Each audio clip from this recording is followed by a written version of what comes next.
பிரித்தானியாவின் பாராளுமன்ற தேர்தல் கடந்த வாரம் இடம்பெற்றிருந்தது. 14 வருடங்களுக்கு பின்னர் பிரித்தானியாவிலே கன்சர்வேட்டிவ் கட்சி தோல்வியடைந்து தொழிலாளர் கட்சி வெற்றி பெற்று ஆட்சி அமைக்கின்றது. தொழிலாளர் கட்சியின் கீர் ஸ்டார்மர் பிரித்தானியாவின் புதிய பிரதமராக பதவியேற்றுள்ளார்.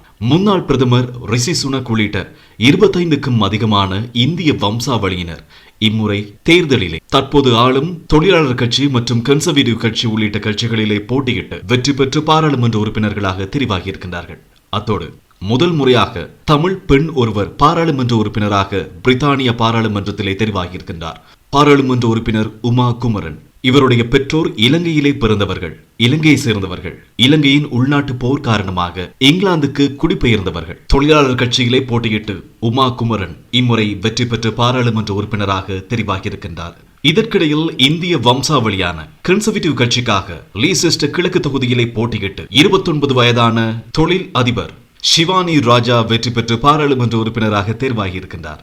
இவர் இந்தியாவின் குஜராத்தை சேர்ந்தவர். 1987 ஆண்டு முதல் 2024 ஆண்டு காலப்பகுதி வரை லீசெஸ்டர் கிழக்கு பகுதியானது தொழிலாளர் கட்சியின் கோட்டையாக லீசெஸ்டர் கிழக்கு தொகுதியிலே தொழிலாளர் கட்சி மாத்திரமே வெற்றி பெற்று வந்தது. இதற்கிடையில் 37 வருடங்களுக்கு பின்னர் கன்சர்வேட்டிவ் கட்சிகளை போட்டியிட்டு பாராளுமன்ற உறுப்பினராக தேர்வாகியிருக்கின்றார் ஷிவானி ராஜா.